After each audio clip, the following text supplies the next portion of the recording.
Її звуть Тіні, а це Міні. Тіні люблять Міні. Дістали з пачки і просто з'їли. Сосиски Міні від Бащинського. Зустріч святвечора під нові обстріли з боку московитів. Ворог щодень вчиняє новий звірячий терор. І сьогодні під масованими обстрілами знову опинився деокупований Херсон. І винятково його цивільні мешканці. 10 людей загинули, 68 поранені. Чи здатна Україна перемогти Росію, посилюючи лише власну оборону?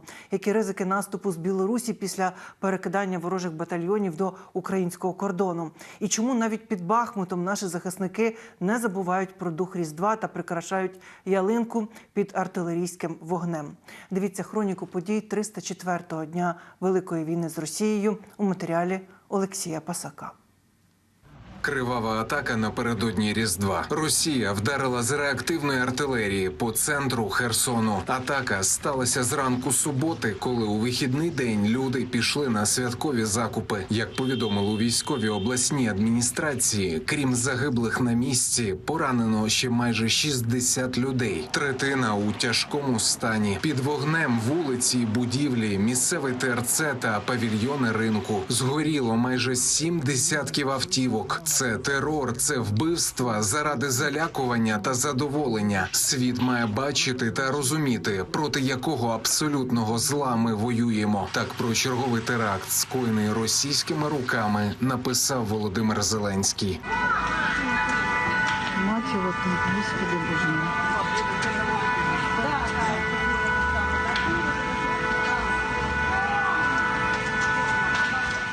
Ворог бив по центру міста з градів.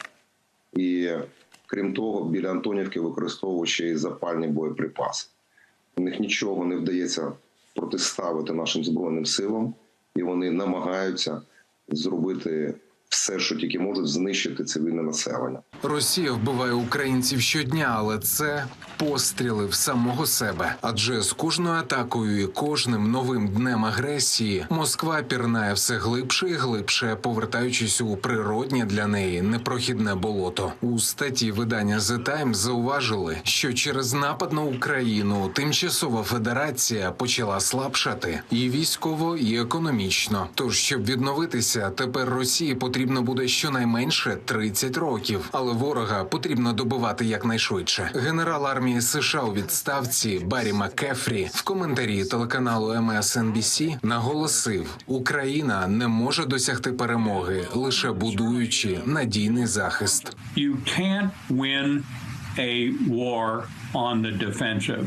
Ви не можете виграти війну лише обороняючись. Ви не зможете запобігти катастрофі. І тому зараз Україна перебуває в ситуації, коли вона поставила російській армії шах, але не шах і мат. Росіяни постійно руйнують їх з повітря та нищать артилерійським вогнем. І ми отримали інструмент, щоб українці могли вирватися з цього кола. Але одна батарея системи «Петріот» нічого не вирішить. Українці просто повинні мати ракети класу «Земля-Земля» великої дальності, «Атакамс» і танки М1 «Абрамс». Це дасть їм змогу розбити російське військо. І ворог традиційно використовує звичні напрямки для підтримання напруги. Командувач Об'єднаних сил ЗСУ Сергій Наєв повідомив, що Білорусь перекидає 2 танкових батальйони та 1 мотострілецький прикордонний з Україною район. У головному управлінні розвідки натомість впевнені, загроза вторгнення лукашенківських окупантів залишається низькою. Про це чільник ГУРу Кирило Буданов заявив в інтерв'ю виданню New York Times. Білоруською військовою активністю ворог хоче відволікти увагу з інших напрямків, де точаться запеклі бої. І хоча нині Сили оборони України не бачать готовності Росії до нового вторгнення з півночі, підрозділи ЗСУ готові нищити ворога. А тренування та злагодження на цьому напрямку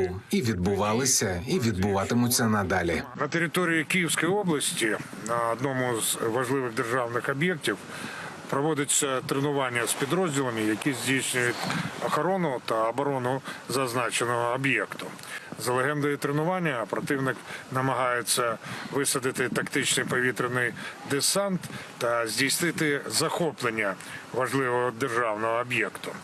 оборонці здійснили знищення транспортних гелікоптерів у повітрі та нанесли вогневе ураження по передовому загону, який намагався захопити відповідний плацдарм для подальших дій. Ворог уже не зможе зненацька загарбати наші території ані на тренуванні, ані у реальних боях. Як повідомляє Генштаб, за минулу добу на вічну підльотну риболовлю пішли ще майже 5000 окупантів. Також ЗСУ відмінусували ще один російський танк, 8 бойових броньованих машин, 4 артилерійські системи, 4 реактивні системи залпового вогню і 5 одиниць автомобільної техніки. Також підбито ще 8 безпілотників. Росіяни продовжують перетворювати свою тимчасово живу силу у мертву. Лише на одній ділянці фронту на Бахмутському напрямку за добу сталося 3 десятки бойових зіткнень. Вбито понад 90 найманців, ще стільки ж поранені. Про це в етері загальнонаціонального марафону повідомив речник Східного угруповання військ. Наголосив, ворог зазнає втрат, але не може прорвати нашу оборону. Оборона Бахмута, поселок Опитне. Опитне остається під контролем Збройних сил України.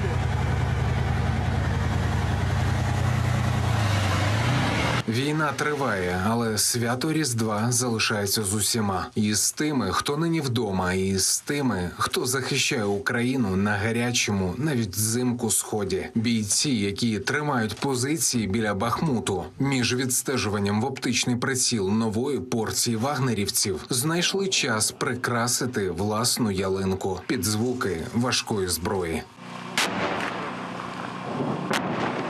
Ялинка – це є символ Різдва, свята. Вона чому така яскрава, блищить, тому що вона випромінює якусь радість.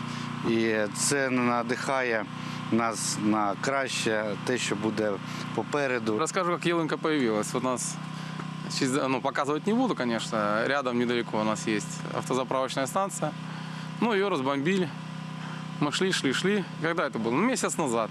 Смотрим, лежит ялинка. Забрали ее. И все пронесли сюда, потому что будет. Зачем портить? Настоящее все, есть пластмасса, а мы нарядим.